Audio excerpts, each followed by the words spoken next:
सोमवार की आपको हार्दिक शुभकामनाएं। कमेंट बॉक्स में हर हर महादेव अवश्य लिख दीजिएगा और वीडियो को लाइक ज़रूर कर दीजिएगा। सावन सोमवार की पवित्र कथा आइए हम शुरू करते हैं। हर हर महादेव। मित्रों, एक नगर में एक बहुत धनवान साहूकार रहता था, जिसके घर में धन की कमी नहीं थी, परंतु उसको एक बहुत बड़ा दुख था कि उसके कोई पुत्र नहीं था। वह इसी चिंता में दिन रात लगा रहता था। वह पुत्र की कामना के लिए प्रत्येक सोमवार को शिव जी का व्रत और पूजन किया करता था तथा सायंकाल को शिव मंदिर में जाकर शिव जी के सामने दीपक जलाया करता था। उसके इस भक्ति भाव को देखकर एक समय श्री पार्वती जी ने शिव जी महाराज से कहा कि महाराज, यह साहूकार आपका अनन्य भक्त है और सदैव आपका व्रत और पूजन बड़ी श्रद्धा से करता है। इसकी मनोकामना पूर्ण करनी चाहिए। शिव जी ने कहा, हे पार्वती, यह संसार कर्म क्षेत्र है। जैसे कि किसान खेत में जैसा बीज बोता है वैसा ही फल काटता है, उसी तरह इस संसार में जैसा कर्म करते हैं वैसा ही फल भोगते हैं। पार्वती जी ने अत्यंत आग्रह से कहा, महाराज, जब यह आपका अनन्य भक्त है और उसको अलग किसी प्रकार का दुख है तो उसको अवश्य दूर करना चाहिए, क्योंकि आप सदैव अपने भक्तों पर दयालु होते हैं और उनके दुखों को दूर करते हैं। यदि आप ऐसा नहीं करेंगे तो मनुष्य आपकी सेवा क्यों करना चाहेंगे। पार्वती जी का ऐसा आग्रह देख शिव जी महाराज कहने लगे, हे पार्वती, इसके कोई पुत्र नहीं है। इसी चिंता में यह अति दुखी रहता है। इसके भाग्य में पुत्र न होने पर भी मैं इसको पुत्र की प्राप्ति का वर देता हूँ, परंतु यह पुत्र केवल 12 वर्ष तक ही जीवित रहेगा। इसके पश्चात वह मृत्यु को प्राप्त हो जाएगा। इसके अधिक मैं और कुछ इसके लिए नहीं कर सकता। यह सब बातें साहूकार सुन रहा था।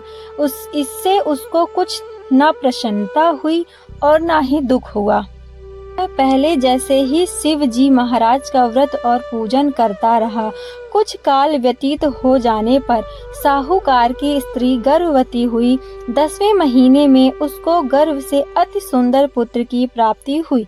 साहूकार के घर में बहुत खुशी मनाई गई, परंतु साहूकार ने उसकी केवल 12 वर्ष की आयु जानकर अधिक प्रसन्नता प्रकट नहीं की और न ही किसी को भेद ही बताया। जब वह बालक 11 वर्ष का हो गया तो उस बालक के माता ने उसके पिता से विवाह के लिए कहा, तो वह साहूकार कहने लगा कि अभी मैं इसको विवाह नहीं करूंगा, अपने पुत्र को काशी जी पढ़ने के लिए भेजूंगा।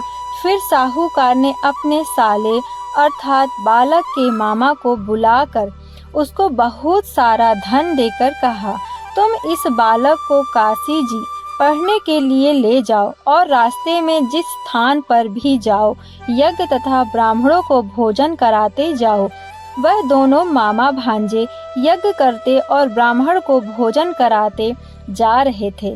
रास्ते में उनको एक शहर पड़ा। उस शहर में राजा की कन्या का विवाह था और दूसरे राजा का लड़का जो विवाह कराने के लिए बारात लेकर आया था वह एक आंख से काना था। उसके पिता का इस बात की बड़ी चिंता थी कि कहीं वर को देख कन्या के माता पिता विवाह के लिए किसी प्रकार की अड़चन पैदा ना कर दें। इस कारण जब उसने अति सुंदर सेठ के लड़के को देखा तो मन में विचार किया कि क्यों न दरवाजे के समय इस लड़के से वर का काम चलाया जाए। ऐसा विचार कर वर के पिता ने उस लड़के और मामा से बात की तो वे राजी हो गए।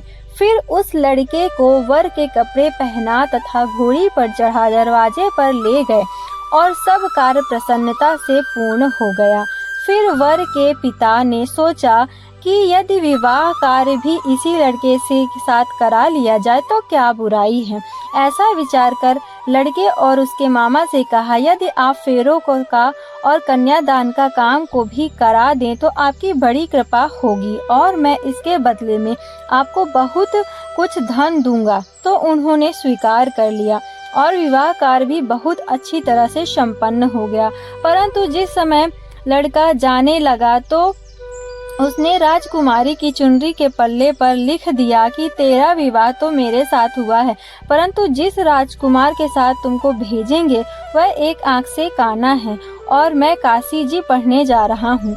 लड़के के जाने के पश्चात उस राजकुमारी ने जब अपनी चुनरी पर ऐसा लिखा हुआ पाया तो उसने राजकुमार के साथ जाने से मना कर दिया और कहा कि यह मेरा पति नहीं है, मेरा विवाह जिसके साथ नहीं हुआ है वह तो काशी जी पढ़ने गया है।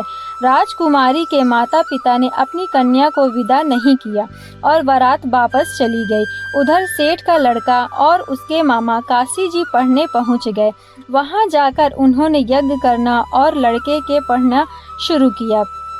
जब लड़के ने अपने मामा से कहा, मामा जी आज मेरी तबीयत कुछ ठीक नहीं है, मामा ने कहा अंदर जाकर सो जाओ।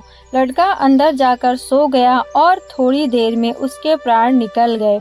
जब उसके मामा ने आकर देखा तो वह मुर्दा पड़ा था और तो उसको बड़ा दुख हुआ और उसने सोचा कि अगर मैं अभी रोना पीटना मचा दूंगा तो यज्ञ का कार्य अधूरा रह जाएगा। अतः उसने जल्दी से यज्ञ का कार्य समाप्त कर ब्राह्मणों को भोजन के जाने के बाद रोना पीटना प्रारंभ कर दिया। संयोगवश उसी समय शिव जी पार्वती जी उधर से जा रहे थे।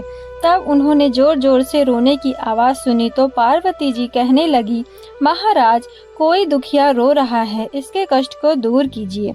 जब शिव पार्वती के पास जाकर देखा वहाँ एक लड़का मुर्दा पड़ा था। पार्वती जी कहने लगी, महाराज यह तो वही सेठ का लड़का है जो आपके वरदान से हुआ है।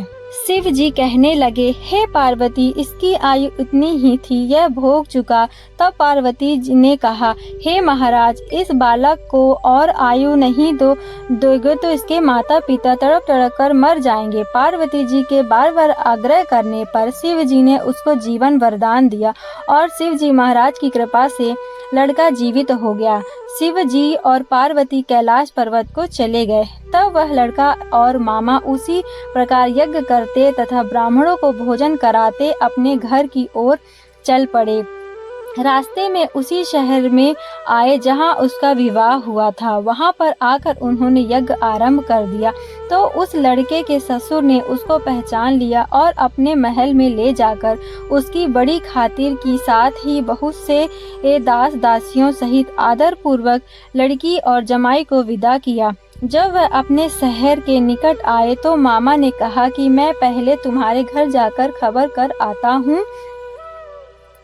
जब उस लड़के का मामा घर पहुंचा तो लड़के के माता पिता घर की छत पर बैठे थे और वह प्रण कर रखा था कि यदि हमारा पुत्र कुशल लौट आया तो हम राजी खुशी नीचे आ जाएंगे, नहीं तो छत से गिरकर अपने प्राण खो देंगे।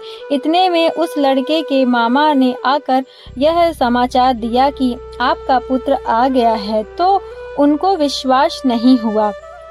तब उसके मामा ने शपथ पूर्वक कहा कि आपका पुत्र अपनी स्त्री के साथ बहुत सारा धन साथ लेकर आया है।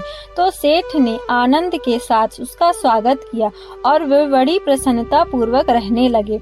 इस प्रकार जो कोई भी सोमवार के व्रत को धारण करता है अथवा इस कथा को पढ़ता है या सुनता है उसकी समस्त मनोकामनाएं पूर्ण होती हैं।